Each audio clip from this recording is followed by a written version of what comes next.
وہ وزیر اعظم بنے اور اب پی ٹی آئی کی حکومت آئی، 3 سال گزر گئے.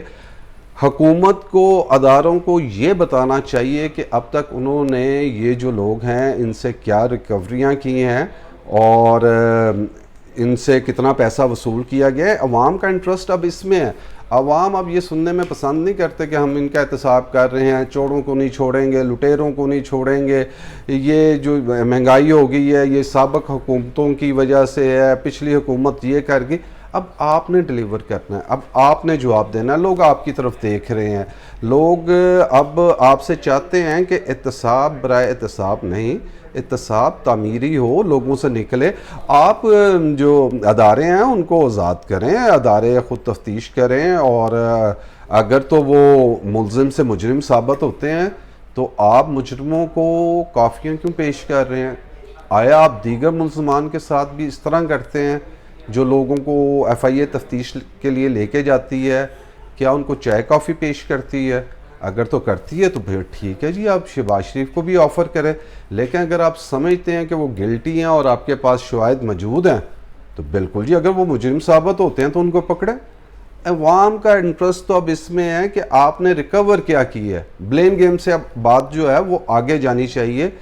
اگر یہ بلیم گیم ہی چلتی رہی تو اس کا حکومت کو فائدے سے زیادہ جو ہے وہ نقصان ہوگا، کیونکہ آگے الیکشن آئیں گے، کمپین ہوگی، اور جب اپوزیشن نکلے گی تو وہ اس چیز کو بتائے گی کہ 5 سال کے احتساب کے بعد خواجہ آصف بھی باہر آ گئے ہیں، رانا ثناء اللہ بھی باہر ہیں، خواجہ سعد رفیق بھی باہر ہیں، شاید خاقان عباسی بھی باہر ہیں، ان سمیت جو دیگر لوگ بھی تھے وہ سب جو ہیں وہ ضمانتوں پہ باہر ہیں. اس کا مطلب یہ ہے کہ آپ کسی کے خلاف بھی ابھی تک وہ شواہد نہیں پیش کر سکے جس کی بنا پہ ان کو سزا ہو سکے، اور جن کو سزا ہوئی وہ بھی اب اس کو این آر او ہی کہیں گے، ڈیل کہیں گے، آپ ڈیل کہہ دیں.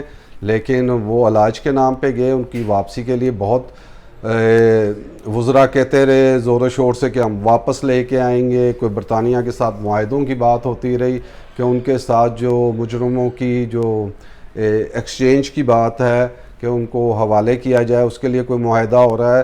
لیکن اب تک تو ایسی کوئی جو گراؤنڈ ریالٹیز نہیں ہے کہ میاں صاحب واپس آ رہے ہوں.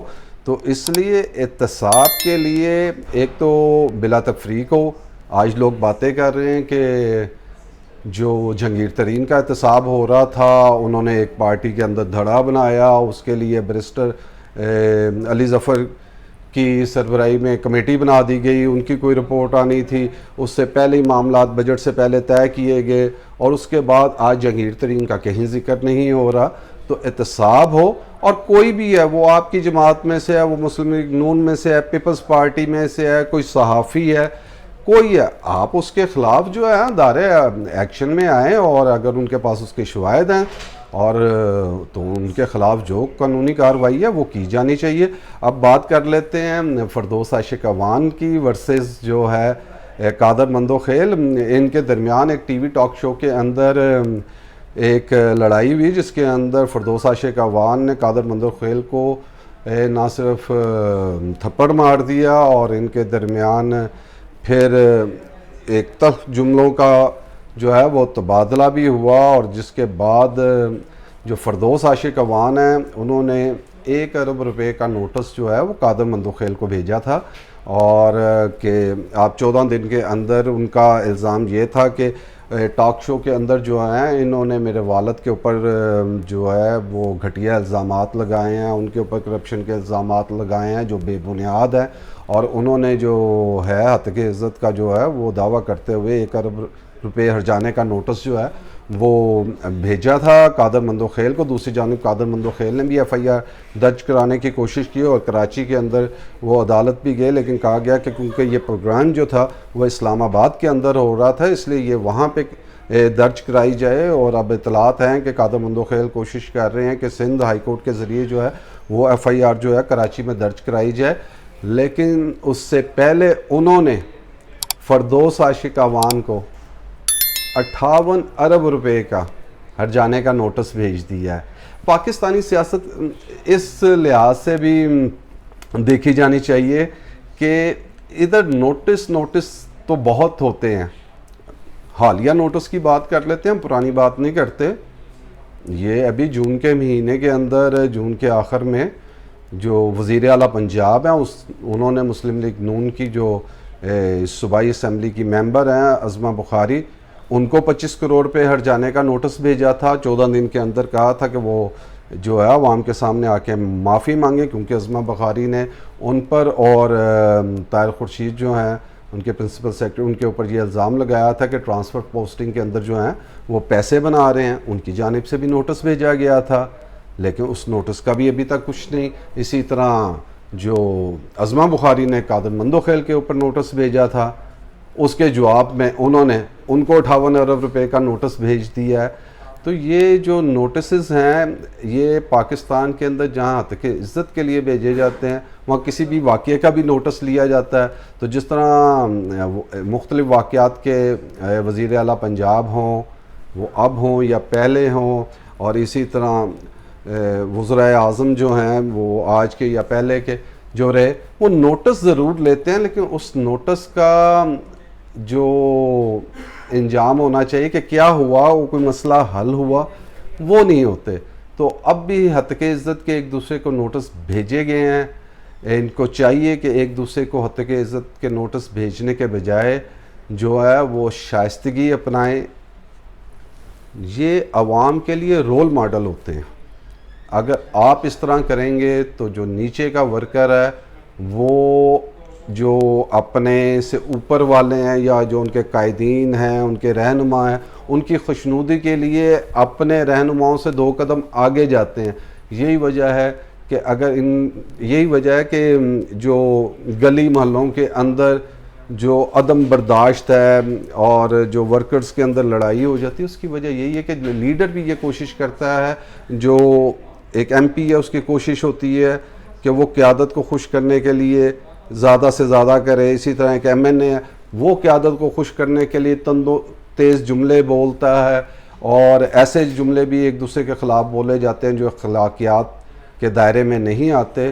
تو بہتر یہ ہے کہ سب جو ہیں اپنے دائرہ کار کے اندر کام کریں اور پاکستانی سیاست کو اس نہج پر نہ لے کے جائیں کہ سیاست سے لوگ پہلے ہی متنفر ہو چکے ہیں اور یہ کوئی ایک گالی بن جائے. اس لیے بہتر ہے کہ سیاستدان اپنے رویوں میں بہتری لے کے آئیں, اختلاف رکھیں عوام کے لیے, ذاتی نہیں. بہت شکریہ. اللہ حافظ.